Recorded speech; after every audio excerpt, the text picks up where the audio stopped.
இலங்கை அரசியலில் 20 ஆண்டுகளுக்கு மேலாக தவிர்க்க முடியாத சக்தியாக விளங்குபவர்.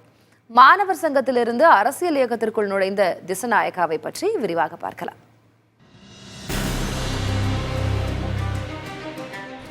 தேசிய மக்கள் சக்தி கூட்டணியின் அதிபர் வேட்பாளராக களமிறங்கியுள்ள அனுராக் குமார திசநாயக்கவின் அரசியல் பயணம் மாணவர் பருவத்திலேயே தொடங்கியது. மார்க்சிய சித்தாந்தங்களின் மீது அதீத ஈடுபாடு கொண்ட திசநாயக்க மாணவர் பருவத்திலேயே இலங்கையின் கம்யூனிஸ்ட் கொள்கை நிறைந்த ஜனதா விமுக்தி பெரமுன கட்சியில் 1987ஆம் ஆண்டில் தன்னை இணைத்துக் கொண்டார்.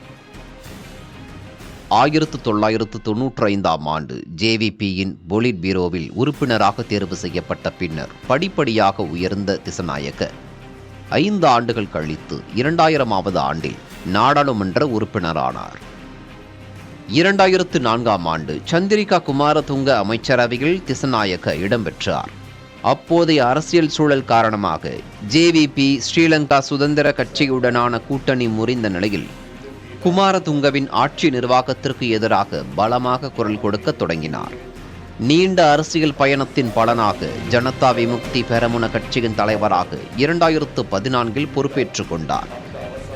அப்போது தனியார் தொலைக்காட்சி ஒன்றுக்கு அவர் கொடுத்த பேட்டி மிகவும் பேசுபொருளாக மாறியது. ஜேவிபியின் பழைய வன்முறை வரலாற்றுக்கு நாட்டு மக்களிடம் திசநாயக்க மன்னிப்பு கோரியது இலங்கை அரசியலில் அதுவரை இல்லை, இனியும் நடக்கப் போவதில்லை என்பதை தெளிவுபடுத்தியது. விடுதலை புலிகளுடனான இறுதிப் போரின் போது மஹிந்த ராஜபக்சவின் செயல்பாடுகளை கண்டித்த திசநாயக்க மக்கள் கொத்து கொத்தாக இறப்பதைக் கண்டு கவலை கொண்டார். 2015-18ஆம் ஆண்டு வரை நாடாளுமன்ற எதிர்க்கட்சி கொறடாவாக செயல்பட்ட திசநாயக்க நாட்டின் பொருளாதார வளர்ச்சி மீது அதீத பற்று கொண்டவராகவே திகழ்ந்தார்.